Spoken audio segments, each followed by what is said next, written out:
Joshua Cribbs turns disaster into a score! Ugly, misformed little creature who has no purpose here, no meaning. I am a human being. Washed it down with 1 beer, 2 beers, 3 beers, a shot of whiskey, a margarita, and a Bloody Mary. And I said, Stone Cold, why have one when you can have them both? Swung out and drilled! Deep right center! Away back! Gone for Tony! Irving and Curry, one-on-one. Irving puts it up. It's good! Kyrie Irving from downtown! Senator Hillary Rodham Clinton? Awful. How is she awful? Hates freedom. And now, Any Given Podcast with your hosts, Brendan Ward and Ethan Simpson. Iguodala to Curry, back to Iguodala, up for the layup! Oh, blocked by James! LeBron James with the rejection! Hello and welcome back to another fantastic episode of Any Given Podcast. I'm one of your co-hosts, Ethan Simpson, along with Brendan Ward. And today we have once again, a fantastic episode. But before we get into that, I would like to officially welcome my man, Brendan Ward, into the Kent Stage and the Robbins Theater family. I appreciate it, man. Excited to work together even more than we already do. It's a fantastic partnership, and it continues to just grow. I think we might talk a little too much to each other. It's starting to get borderline where I'm like, how do I justify that 5 hours I just spent on the phone with him? Right? Hey, don't tell your old lady. Nah, she knows most of the time when we're talking, except when it's midnight to 4 in the morning. Yeah, that happens a couple times, but we're just we have so many ideas. We're two creative guys, always thinking of ideas. We're always talking, so. And it always amazes me where some of our conversations can end up. We could start about baseball and end up in, oh yeah, remember back in 2012?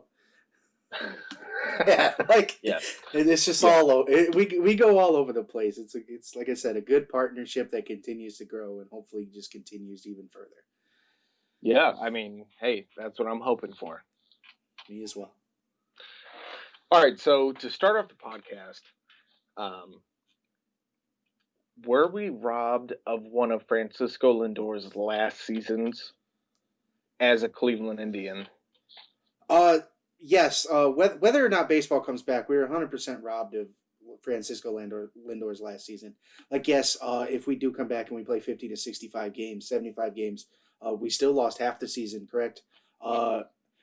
In the way you worded it, because he is eligible in 2022, but that last year of control, like is something you're looking to get rid of, especially if you're not going to keep the guy. You want to get those assets as quick as possible. And they might not even wait till the end of the year to trade Francisco Lindor. Once we know exactly what baseball is going to do in 2020, we could see a trigger pulled, I feel like, on Lindor. So yes, absolutely, because there was very much potential like that we could have got 80 games and he was traded at the break, depending on where the Indians were at in the standings. But with the fact that we're going to get a 60-game season and they're 100% going to want to get the highest trade value they can for Francisco Lindor, yeah, I can almost guarantee that, especially with Dolan, the comments, enjoy him while he's here. And we'll get into it in a little bit, but just the dangers of being a small market team and not being able to afford Lindor because of the dangers it creates for your team. Something that, if they want to get that as much value as they can, probably as soon as the season starts, they're going to be looking to pull the trigger. Yeah, and obviously on previous podcasts, we have talked about this with, CC Sabathia, Cliff Lee, when they were just, Victor Martinez. It was just a fire sale with all the stars they had. But as much as it pains me to say this, I would much rather see Lindor be traded by the Indians so that we can get prospects or even another high class shortstop. I mean, if they're gonna do it, don't let him go through free agency. At least trade him. It's unfortunately a sad reality that as fans or as people who follow closely for small market teams, that we know and we have to face. You know what I'm saying? We see like that. Okay, it's not good to pay a superstar $30 million for the Cleveland Indians or any other small market teams, just because if you pay this guy $30 million, you're still going to keep your payroll very minute, and then you lose out on everybody else in your system. Yeah, and I mean, even the I almost said AFC North. I don't know why that came to mind, but The Central, not the East, the Central. Thank you. I don't know. I got football down on here too, so it happens to the best of us, man. It's all right. yeah. So in the Central, every team is essentially a small market. You have Detroit, Cleveland, Kansas City, Minnesota, and Chicago. And exactly, and the Indians have strived on that mentality. Just make it through the Central, and anybody can make some noise in October. Yeah. So losing Lindor doesn't necessarily mean, to me at least, that they're pushing the Central aside until they get another guy. Yeah, I mean, but if you think about it, who would we get? I mean, Francisco Lindor is top 2 shortstops in the Major League Baseball organization right now. He's possibly a top 5 player in all of baseball.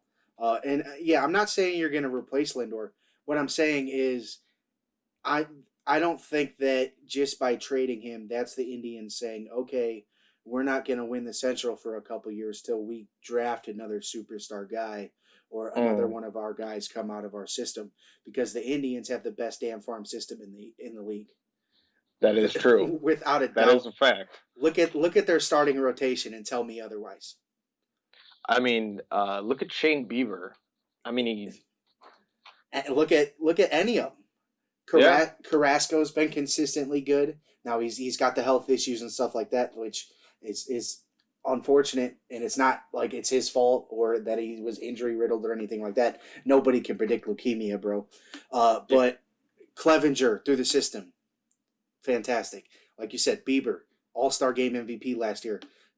Conversations towards the end for Cy Young because he just continued that dominance after the All-Star Game.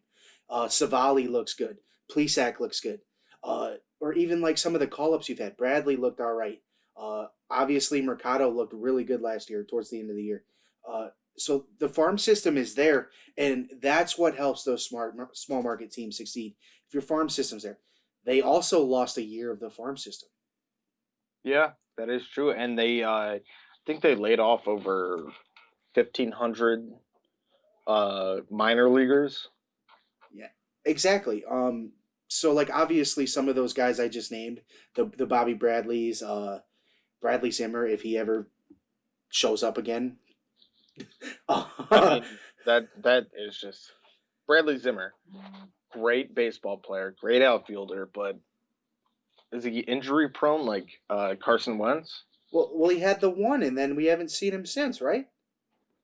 Yeah, he had the one, and he hasn't been seen since. It's not like he keeps getting more and more injuries.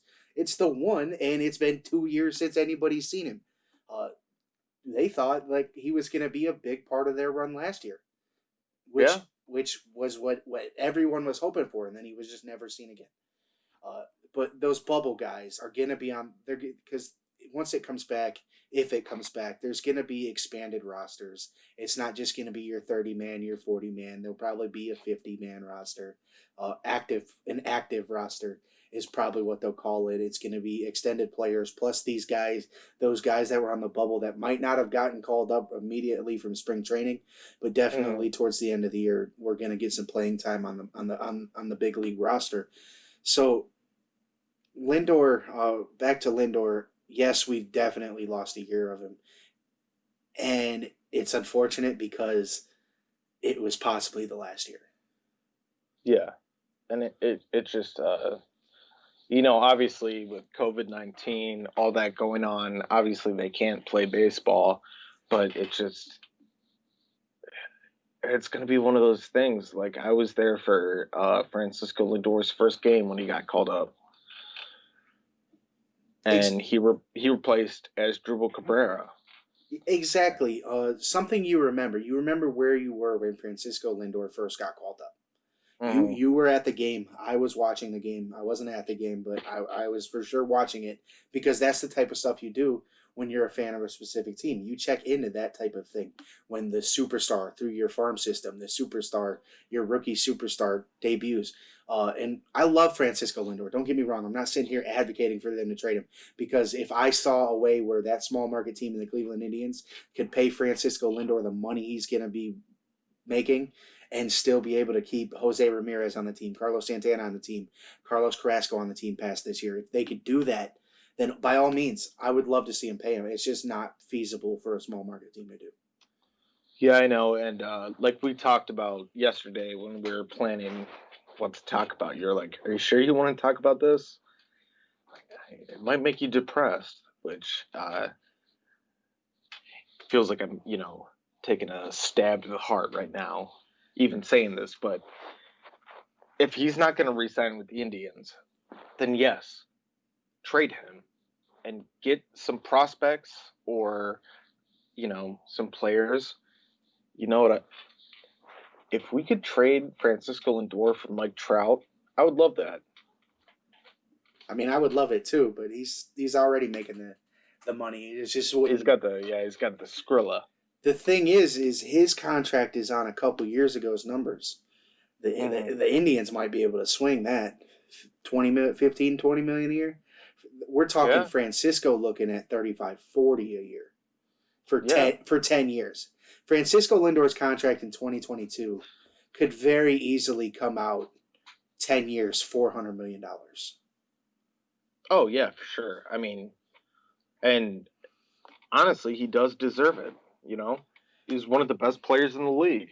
As long as the market continues to go up, like I said, arguably a top 5 player in all of baseball despite position. Yep, and once again, like we talked about yesterday, there's 3 teams I never want to see Francisco Lindor wear their jerseys, and you know them. Cubs, Yankees, Astros. Why did I say Indians? Cubs, Yankees, Astros, and that's the trifecta. That's the trifecta for both of us. F the Cubs for 16. Always F the Yankees, bro. And the Astros, screw them too. If you got to steal signs, you don't deserve a trophy, you don't deserve a ring, whatever. By all means, let's not get into the Astros because that's one of the things that piss me off more than anything about baseball. And they stole Brantley from us. Yeah, and they took Brantley. Finally, Brantley gets over himself, and he's no longer injury riddled. How? By all means, he did spend that last season in Cleveland pretty relatively healthy, but now that he's in the Astros, not even a single remote injury, not a sprain, not a soreness, not a. But let's not. Like I said, the Astros. All right. Yeah. There's certain things that get you with Indians baseball. The Astros are what gets me with Indians baseball. Yeah, I mean, obviously, the Astros, because they stole Brantley. If Brantley was healthy in 16, we would have won that World Series. Exactly. We needed Brantley in 16. But they had Tyler Naquin in there playing right field 100% because other people had to cover left field because of Brantley. Because Brantley was injured. He was injury prone. And then now look at him. Possibly he's on the asterisks. Some of the greater moments in their title run. Yeah. In the Astros title run was Brantley. Like I said, just pisses me off. Screw the Astros. Yeah. How can we not ban all these guys for life if Pete Rose gets banned for betting on himself? Right? He was betting on his team. It wasn't like he was betting against his team. Like, he didn't throw the games. Yeah. He was betting on his team. Like, a man gets a lifetime ban for betting on himself, but let's go ahead and cheat two teams out of World Series titles. right? And then what? You banned the 2 managers that were associated with the Astros. Yeah, they didn't But even the ban players them. are still 1 fine. year. 1 year. Yeah, 1 year. You know what I meant. And if there's Suspend. not baseball this year, it still counts as that 1 year. Yeah. Like I said, Astros. And Altuve's still walking around like he's, one of the best second basemen. And it sucks seeing Jason Kipnis go to the Cubs, but he is from Chicago, right? That was his team. That's a hometown thing. Yeah, which I get it, but And neither of us are pining over Jason Kipnis not being in the lineup this year. oh yeah, well that's true. I mean, Kipnis has been slowly declining, but the whole thing is like when they were like Altuve's the best second baseman, when Jason Kipnis was in the All-Star games, I just didn't make any sense to me. There's always been hype on Altuve, whether it's his height or whatever. I don't know. I'll never understand it. Like, yeah, I guess his fielding's good, but turns out his batting is only good because he knows what's coming. Yeah, I mean, I don't know. You know what? I'm done talking baseball. Yeah, let's move on from baseball. Let's go ahead and get into some basketball.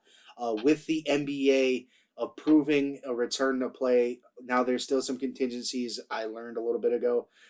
There still has to be an agreement reached with Walt Disney World, but a partnership that just makes sense. They can broadcast games on Disney Plus or ESPN Plus.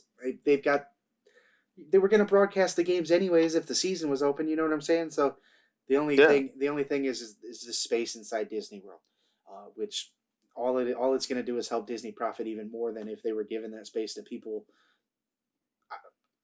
Let me put it this way: you know how advertisements work. A partnership with the NBA makes a lot more sense than selling a hotel room to me and you. Yeah. Oh, yeah, for sure. And I mean, Disney owns ESPN. They own ABC.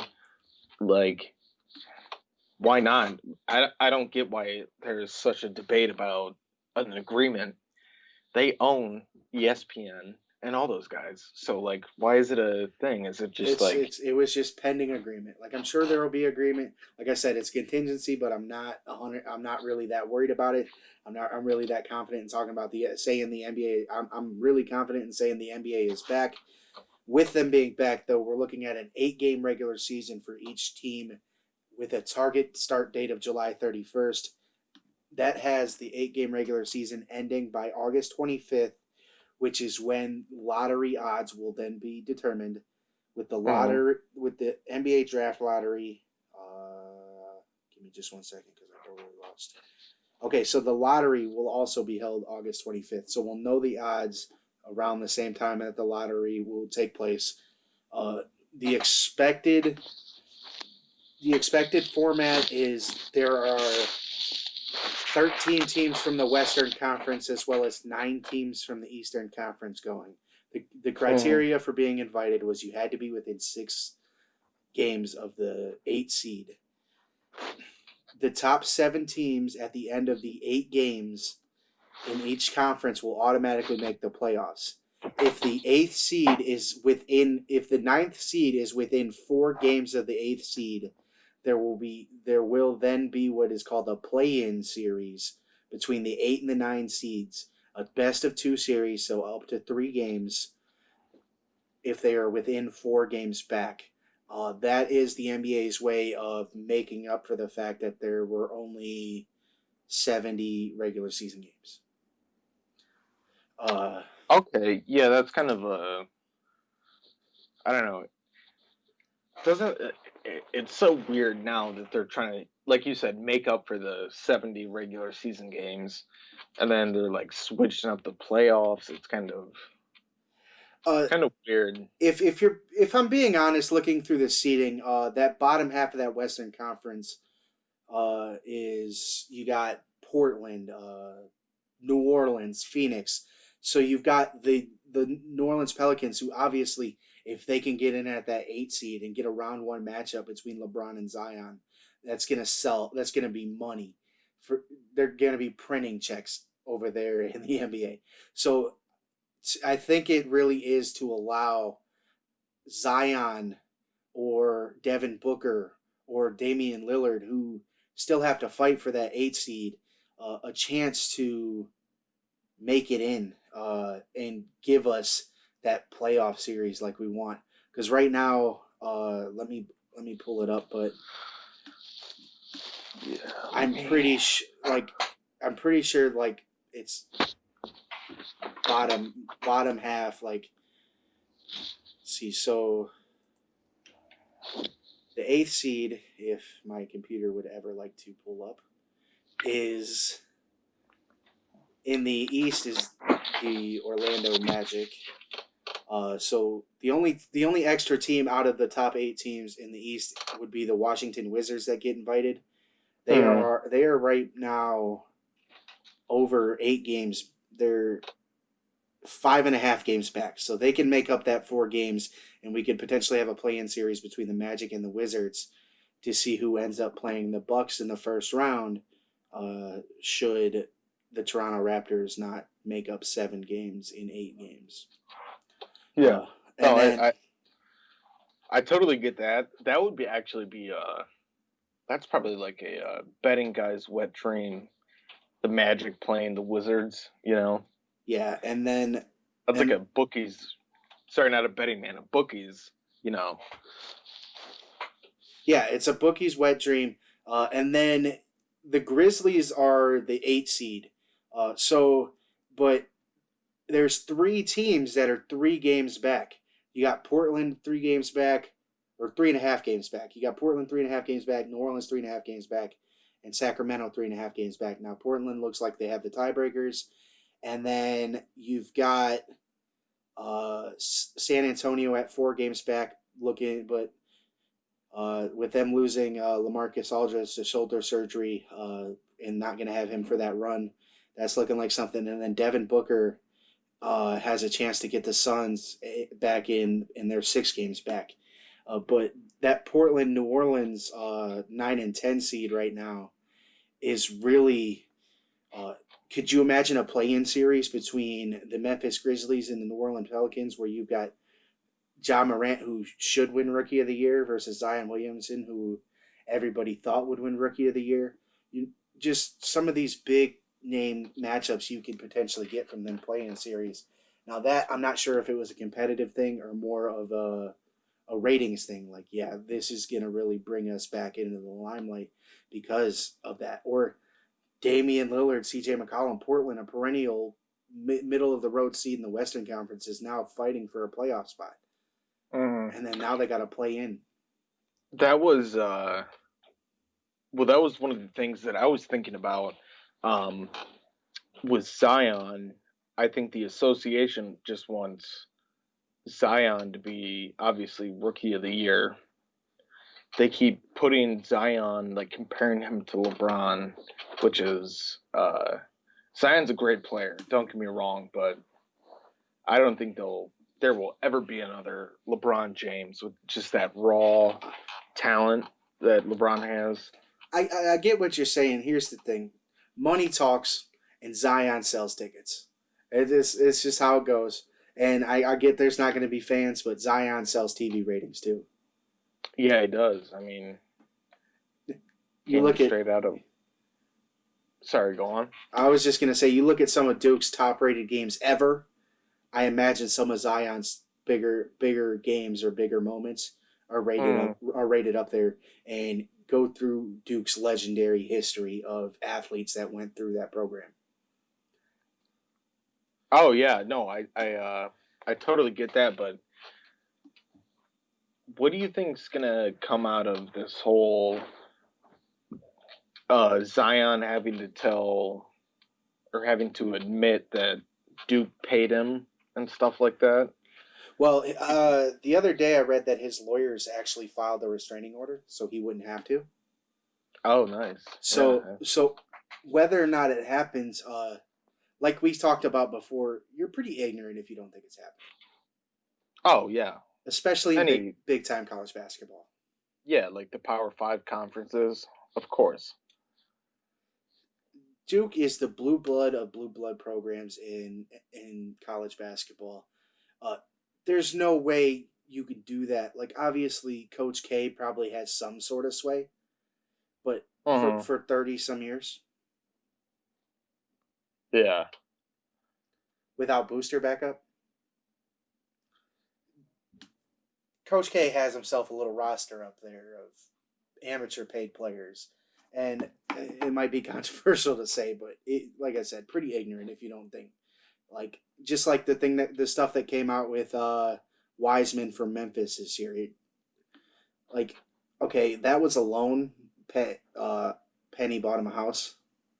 Yeah. Or gave him a loan for a house so his parents could for live. his parents, yeah. Yeah, So they could had live that down house. in Memphis. Which like I guess like it is technically probably against the rules. Chase Young got suspended this year for something very similar. Took a loan from a family friend, and like that one didn't make a lot of sense to me. I don't get it. If I'm a college student and I need a loan from my parents to get some food or something, that's a problem. Yeah. Like that doesn't make any sense to me. But like I said, the Zion thing, I'm not really sure anything. Like it's very likely like he doesn't even ever see a day in court.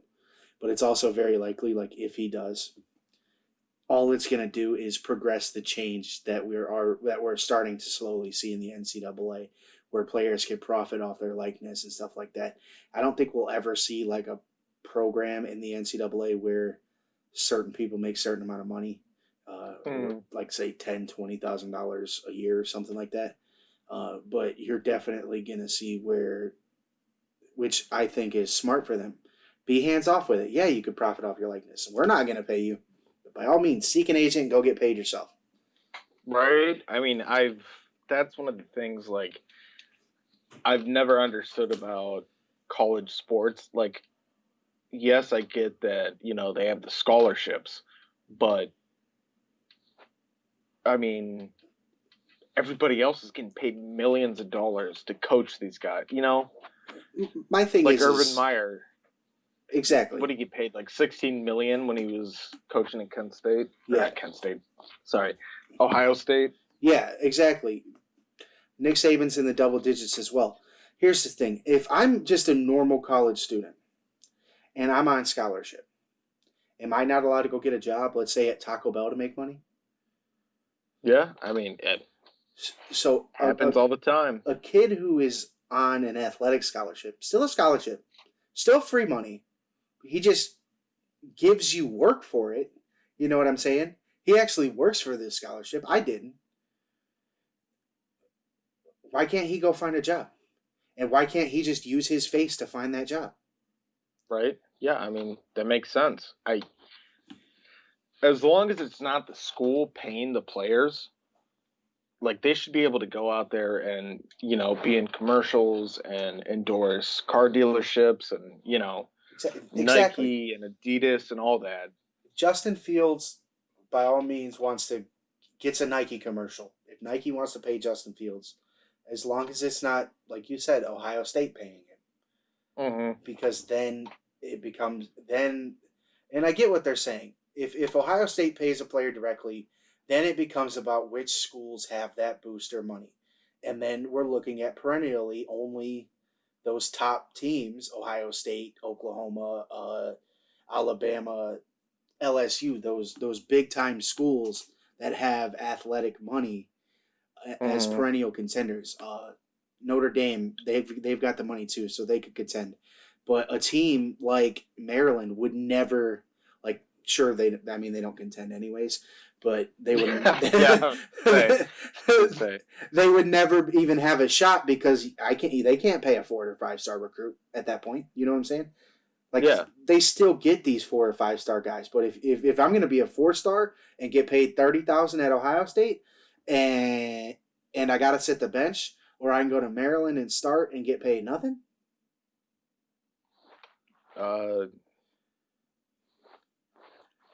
See, that's a toss up. That's a question I always ask myself if I was playing in in football.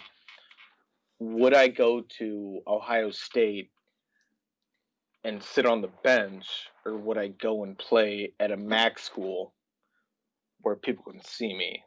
You know? Well, that's the thing. If the exposure you would get at Ohio State, you only need 1 year, Yeah. maybe 2. So if I got to sit on the bench the first 2 years and still collect my 30 grand, okay, that's fine. But if I go to Maryland and get paid, let's say, 5 grand and I can start, obviously there's the option of weighing of you're a 4-year starter. That type of conversation then comes into effect. Oh, he had the leadership and he had the poise to try to go and build a program rather than join an already rich program and stuff like that. So it gets into a lot of stuff. Like I said, just like our conversations, we start on one thing and here we are talking about college football somehow. We went from the NBA to college football. I don't know. We went to Zion, but we'll swing it back to Zion, and then we'll swing it back to basketball, and we'll say this: the same model we just discussed could go for NCAA basketball. Yeah, of course. Yeah, any of those sports. Or like Wichita State, who is a contender in college basketball, they do not have the money that Duke has. So if it becomes plausible for a school to pay a player, there's no way Wichita State is no longer is a contender anymore. Yeah, I mean, that makes sense because if it starts being the colleges paying these players to play, then yeah, it's going to be the Power 5 conferences. And it's not even going to be like all of the Power 5 schools. It's going to be the top 2 or 3 in each conference. Yeah. That are always going to be the top 2 or 3. Like in basketball, Duke, Kentucky, UNC, those schools. The ACC is probably the one college basketball conference that has more than 1 or more than 2. Mm-hmm. You're looking at Big Ten basketball. Really, all of the Big Ten compared to the rest of those. Ohio State basketball is not that big. No, it's not. If you look at Big Ten basketball, Michigan probably is the most consistently good one. Lately, it's been Michigan State, maybe. Yeah, that makes sense. So, but what I'm saying is those Big Ten teams are not in the same breath as those top ACC teams, the Dukes, the North Carolinas, the Kansases, the Kentuckys. Just in football, they are obviously. It's weird how it's sport to sport, but it happens. It's all about where these guys that are giving you this money want to spend the money. Yeah, well, when you're talking about Ohio schools, I think probably the top 3 in basketball would be Xavier, Dayton, and I think Kent State. Exactly, and they're not big time schools. That's what I'm saying. Ohio State is still is below even a max school in terms of basketball. In fact, if you had me choose, I would probably pick a Kent State men's basketball team to win a game against a Big Ten Ohio State basketball team, just because Ohio State basketball is not one of those blue blood teams like they are in football. Yeah, oh yeah. I think, the Dayton Flyers are obviously the best college basketball team in Ohio. Yeah, because they're consistently in the tournament. And then right below them is Xavier, because Xavier is always in the tournament too. Always. Then I would say, I would put Kent State up there. I know they haven't been back since, 18 years to like the Final Four or the Sweet 16, whatever. But Kent State basketball, Kent State is actually a basketball school. Yeah, I would say Kent State's probably a basketball school. Well, hopefully, my guy Isaiah McCoy and Dustin Crum and Sean Lewis, hopefully they're changing that culture up there. Once they win that MAC this year, win another bowl game this year, by all means, let's call it a football school because they are changing the culture there 100%. That Kent State football team to me looks completely different than it did 2 years ago. Not just in terms of players, because everybody has changed in players. The mentality, the flash, the Sean Lewis looks like he could potentially be one of the best coaches in all of college football. And unfortunately, that probably means after he does make Kent State who they become, then he's going to get, like I said, paid by one of those schools that have more money. Yeah, he's going to pull PJ Fleck, I think. I mean, PJ Fleck, he did nothing wrong, you know. No, he made Western Michigan a powerhouse. Yeah, he made the Broncos to where they are today, you know, and then he got paid by Minnesota. And Minnesota's good now, bro. Yeah, because of PJ Fleck. He's a good coach. That's why I always associate PJ Fleck and Sean Lewis, because Sean Lewis reminds me of PJ Fleck. He's probably going to be the next big time name out of the MAC. Oh yeah, 100% at least to me. But like I said, Minnesota went from winning 1 or 2 games a year to Ohio State struggled with them last year. Yeah, and that's like PJ Fleck. His whole thing is row the boat. Sean Lewis is flash fast. Always got some kind of rally cry is what it is. Row the boat was just keep on moving. We're never out of it. And flash fast is similar. It's not necessarily keep on moving. We're never out of it. It's like if they can't keep up with us, how can they stop us? We're never out of something if we can't be stopped. You know what I'm saying? Yeah, I mean, the flash fast offense beat the overall 26th pick in the 2020 NFL Draft. For those of you guys that don't know, that's Jordan Love of the Green Bay Packers, possibly Aaron Rodgers' ticket out of Green Bay. Hey. But that's a good transition here, bro. Because guess where we got to go next? Got to go to the NFL. Let's take a trip to the NFL.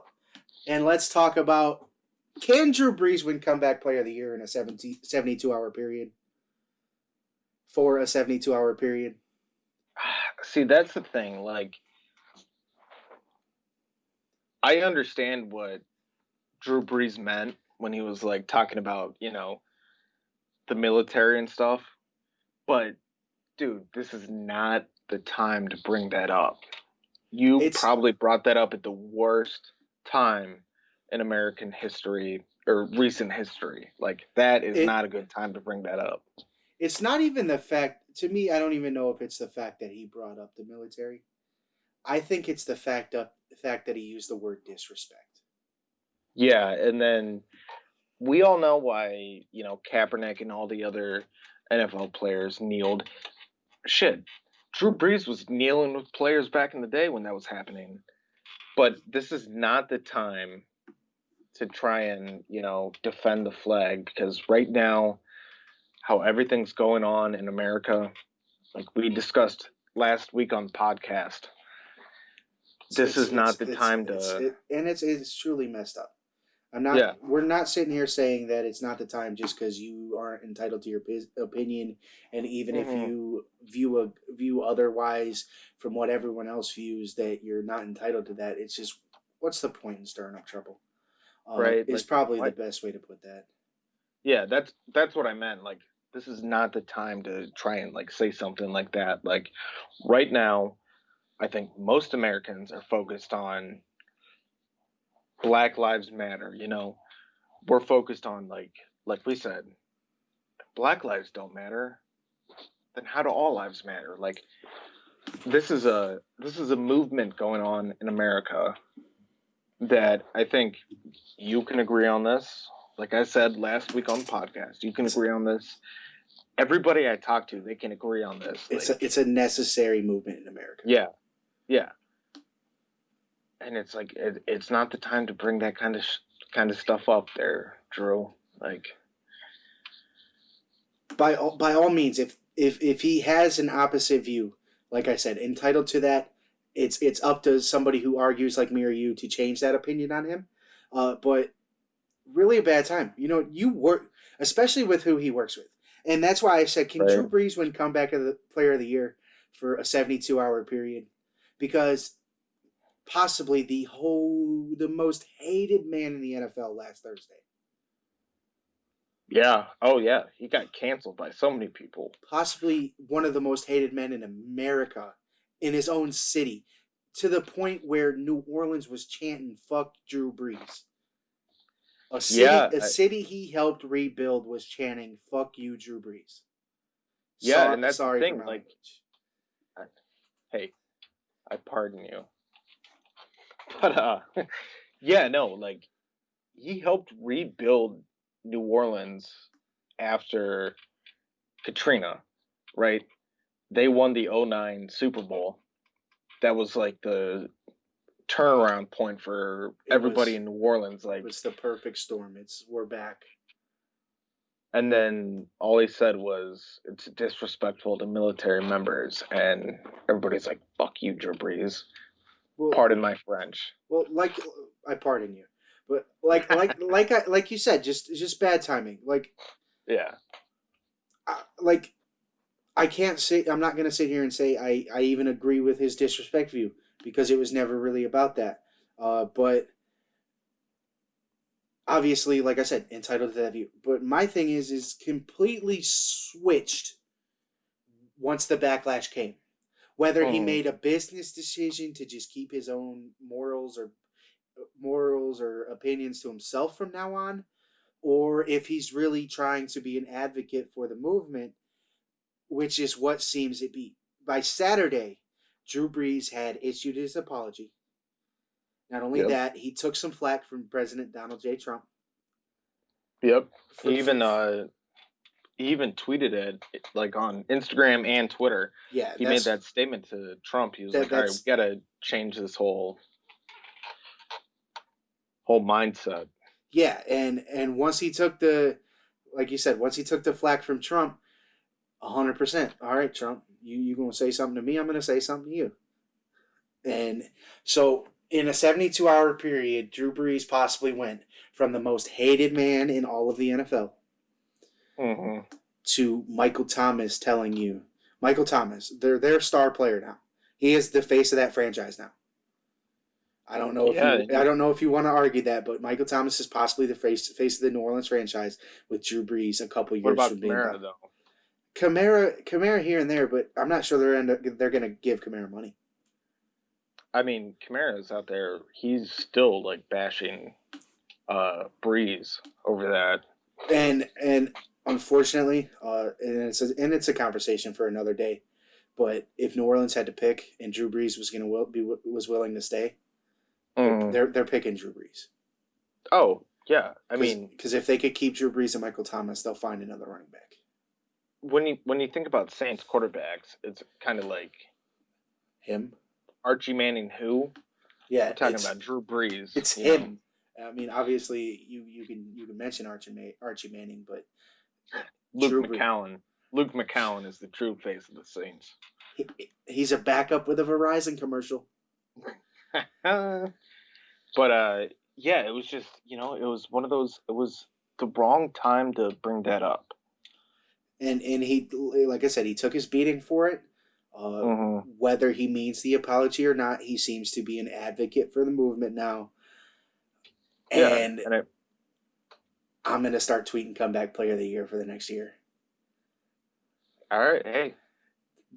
We're campaigning on the podcast. Drew Brees should win comeback player of the year for his 72-hour period last week where he went most hated man in the NFL to possibly one of the biggest advocates in the NFL for the Black Lives Matter movement.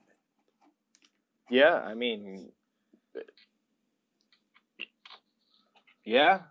he ate his words, what he said, and he was like I said, wrong time, my apologies. Like, guys, look, Black lives do fucking matter. That's what we're at right now. This is how America is. America has a big-ass fucking, pardon my French, wound that needs to be healed, Yeah, exactly. Screw the flag conversation. It's not about the flag conversation. It's about I get he was talking about the protest, the cat protest and stuff like that. But like you were involved in those. There was no point in bringing up this conversation at all. Obviously, I'm not going to bash Yahoo Sports, but I think it was a bad question. I mean, who the hell still goes on Yahoo besides my dad on his Yahoo.com account? I mean, for email, and I always thought that's all Yahoo was, but obviously they do have like the news section on the homepage and stuff like that. But just, I'm not gonna, like I said, I'm not gonna call out Yahoo Sports for asking a bad question, but it's a bad question. It was a bad question. Yeah. It, And I mean, they were trying to get that answer out of him. You know, they were provoking that answer, or that response exactly. from Drew Brees. Exactly. I'd almost go as far to say is they got the response they freaking wanted. Yeah. He said everything they wanted him to say. Yeah. Because if you're going to bring up the flag protest, talk to one person in the NFL that's active. Talk to Eric Reed. Mm-hmm. That's who you should be talking to about the flag protest at a time like this. Talk to the lineman. Or Villanueva. Yes, from the Steelers, he's like still an active member of the military. I mean, not active, but he still works with them. Even he said, like, this isn't about the military or anything. This is about equal rights in America. And it's where we are. Yeah. And it's one of those things, like, I can't believe that we're still talking about this in 2020. You know, in the 60s and the 50s, like in the 70s, all those protests and the civil rights movement, like, how are we still talking about this? Because how people, like... because of the word ignorance. Like me Yeah. and you said last week, until social media became a thing, it wasn't in the national spotlight. Cops were killing black dudes left and right and got away with it because there was no video to be posted anywhere. Where were you going to post it? You know what I'm saying? Now, all you got to do is click a button and it's live. We could watch it as it's happening. Yeah, I mean... It's effortless. The last 2 weeks, we have been watching it, like you said, live. Instagram live, Twitter live, Facebook live. We're watching these protests where everything's going on, and I don't know, man. It's just... Exactly. And prior to the social media era, it was you got to wait a couple hours until the news comes on. Mm-hmm. And then you got to hope that the news decided to cover that. Yeah. Because they only have so much time. It's just, obviously, watching George Floyd get murdered on the video, horrifying, disgusting, but, I'm kind of happy that, you know, this uprising is happening now, that we can change the way that, you know, America is. Yes, and it needs change. Everyone's human, bro. I don't hate nobody for no reason unless you give me a reason to. It's not. There's no existent hate for me, and it's the unfortunate truth that there is for other people. Unless you give me a reason to dislike you, I'm not going to dislike you just because. I don't care who you are. You know what I'm saying? Yeah. I black, yellow, red, blue, yet white, pink, whatever you are. I don't care. I'm not going to dislike you just because you're not my color. And that's just how it is. Yeah, I mean, that's just, and as, you know, to white guys in America, all we can do is try to use our platform and our voices to continue to try to push the right narrative. Yeah. Because, I mean, it's just ridiculous. It's, like I said, it was disgusting. It made me sick to my stomach watching those videos and all that kind of stuff. So it was absolutely horrendous. We talked about it quite a bit the other day, even 2 weeks removed from it. Obviously, memorials are still going on. That was today. Obviously, all that stuff's going on, so it brought up more. It brought it up even more for us when we were on the phone Sunday. But let's move on from the sad stuff. Okay. Yeah. I won't say sad. I'll say Black Lives Matter and it's sad because of the death of George Floyd. It's also sad because we're we have to do this. Right. And I mean, like, the fact that this has to happen, like, we have to have these conversations because in 2020, innocent black men and women are still getting fucking murdered. Pardon my French. But Yes, it's absolutely horrendous. But we're out of topics, my man. Anything else? Anything? Oh, I've got something, and I keep forgetting to mention it to you. It is now official. August 15th, Stipe Miocic versus Daniel Cormier 3. There we go. It's official. My guy. Well, right before we started recording, I got that between our phone calls. And I meant to mention it to you before we started, and then I completely blanked it. But yes, August 15th, Saturday, UFC, whatever the hell it's going to be at this point. Your main event's going to be the rubber match, bragging rights. They both won one at this point. Where are they fighting? At MGM out in Vegas? It's possible. I don't think they said an exact thing, but it's either going to be that or they're still going to do it at their performance center. More details to come on that next week. We'll talk more about that next week. The only reason we're not talking about it more now is because it just came out right before the show started, and I don't see. I didn't even see that. I can't try to search Twitter while I'm talking to find the exact thing. So as soon as we'll get more information on it next week. Obviously, August is still 2 months away, but August 15th, I'm excited to see it. Yes, August 15th. That's 2 days before Ian's. I don't know, what is it? 27? I don't know. One of Ian's birthdays. He's 3 years older than me, so yeah, I'll be 27. But obviously, my parents know. The people that work at OMS and went to OMS know, but Stipe, he is a first responder just right down the road from where we got our two broadcasting degrees.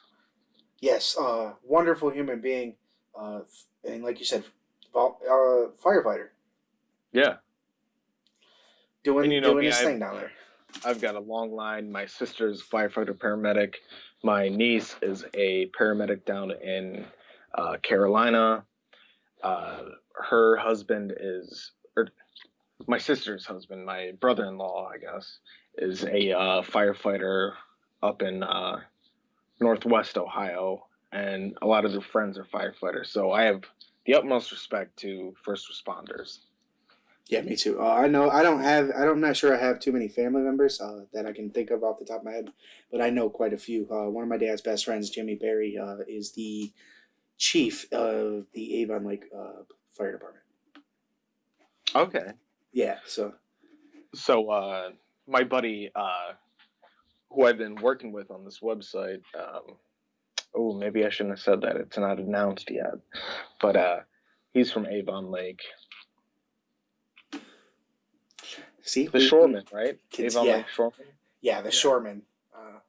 The politically correct nickname for him is the Shoreman. Yeah. Yes. But anything else, my man? If not, I'm ready to wrap up if you are. Yeah, I am. I just want to finish this off by, come on, guys. Let's be decent human beings. Stop killing each other. Stop killing each other. Where should they follow you? They should follow me at ETH Simpson CGOD. What is that, a month now? That's a month I haven't given my email. A month straight we don't have emails out there. But I'm gonna give one at the end of mine. I'm gonna surprise you with a little something. You can go ahead and follow me, Brendan Ward, at BWardCLE. You can follow the podcast at Podcast Given on Twitter, at Any Given Podcast on Instagram, on Facebook, facebook.com/anygivenpodcast. You can also email the podcast at anygivenpodcastcle@gmail.com, whether that be for questions you have for the show, whether you want to give input on what topics you want us to talk about. If you're interested in sponsoring the show, go ahead and email us there as well, because that is where we're going to start taking the business for the show as well. We both have access to it. We both know everything that's going to go on for it. Either way, we talk every single day, so it doesn't matter. But anything you need from the show, any given podcast, cle@gmail.com. I will leave you with Black Lives Matter and Stipe Miocic, firefighter by day, possibly the greatest heavyweight champion of all time by night. Thank you very much for listening to Any Given Podcast. You guys have a fantastic rest of your week. Can I say one more thing real fast, Brendan? Go ahead. So after every podcast, I leave with the God bless you, stay blessed. Yes. Can we not spread that around, guys? Spread the fucking love. Pardon my French. But can we not spread the love? Quit killing people. We're all human beings. Yes. Spread the love. That's what we want. Spread the love. Come on, guys. All right. Sayonara.